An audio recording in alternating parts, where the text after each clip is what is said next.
Libre yung babasahin, anak, dali. Jesus love you, dali. Dali, Jesus love you, libre anak, walang pera, basahin nyo. Ayan, mahal kayo ng Panginoon, libre. Oh, basahin, dali, walang bayad. Babalik na ako sa amin. Nangaral lang ako. God bless po, ingatan ng Diyos sa mga batang ito. Salamat po.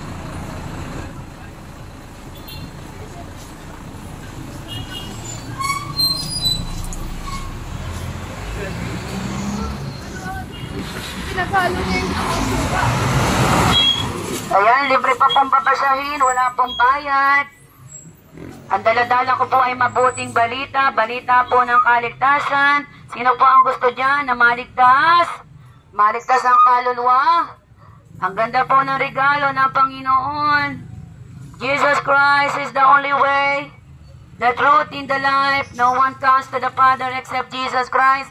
Maliban po tayo ay kilalanin si Jesus, gawin natin siyang Diyos at tagapagligtas, hindi po natin mariranasan ang buhay na walang hanggan. Kaya po kami ay patuloy na nagbabahagi ng mabuting balita. At ang mabuting balita, may kaligtasan pala.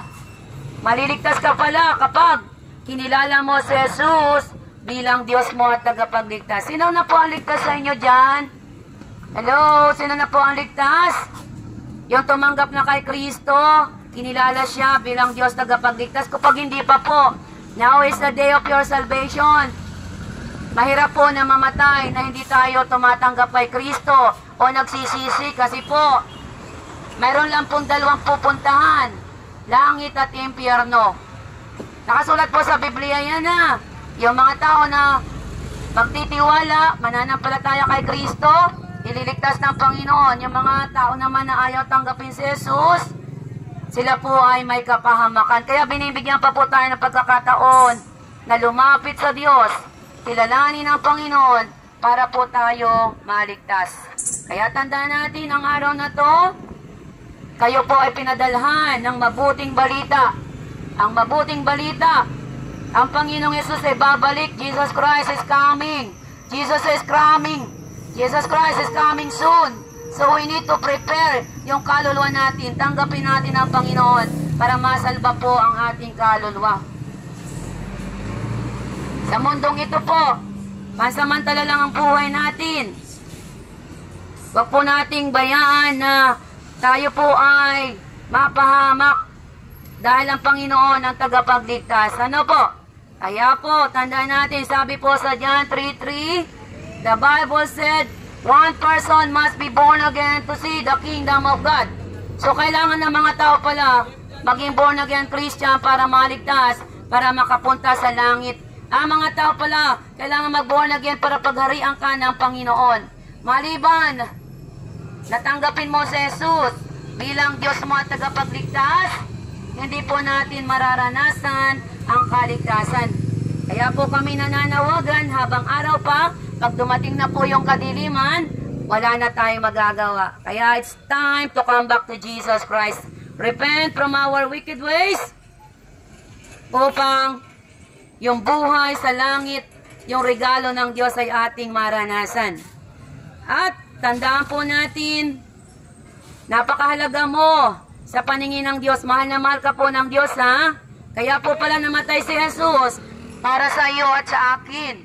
Namatay si Jesus para ikaw at ako maligtas. Gusto po ba nating maligtas? Kung gusto nating maligtas, kailangan po natin si Jesus. Kailangan natin siyang tanggapin, buong puso po. Salamat po sa nag-amen. Pagpalain ng Diyos. Kami po ay nangangaral doon sa mga tao wala pang Kristo.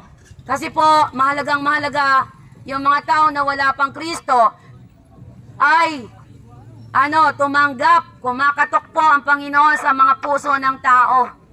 Kasi po, we are living in the last days. Palapit ng palapit ang panahon. Palapit ng palapit ang pagbabalik ng Panginoon. Kaya po, kailangan nating manumbalik. Time is near. Marami ng sign. Maraming sign ang nangyayari. Kaya po, consider niyo po ang panawagan ng Panginoon sa hapong ito. Kumakatok ang Panginoon sa inyong mga puso at kapag binuksan nyo ang inyong puso, papasok siya. at ikaw ay makakasumpong ng kaligtasan. Kaya po tandaan natin, sabi po sa Mateo 11:28, Come, those who are tired and weary, and I will give you rest. Lumapit kay Jesus ang nagugutom, nauuhaw, bibigyan tayo ni Jesus ng pagkain. Hindi ka na magugutom, hindi ka na mauuhaw. Yun po ang pangako ng Diyos. Kayo lamang po ang magdidesisyon. Kaya po, nawa po, tayo po ay magdumalik upang matanggap natin ang regalo ng Diyos na buhay sa langit.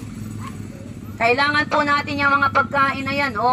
Pagkain, tinapay, kailangan natin yan. Kaya lang, napakahalaga po pala ng salita ng Diyos. Man shall not live by bread alone. Ang tao ay hindi nabubuhay sa tinapay lamang, kundi sa salita ng Diyos. God bless po sa mga mananampalataya dyan. Salamat po. Pagpalain po ng Diyos ang mga mananampalataya na, at kung kayo hindi pa mananampalataya, ito na po yung panahon. Babalik po ang Diyos, kaya po mag-ready ang ating mga kaluluwa. Magsipaghanda po tayo.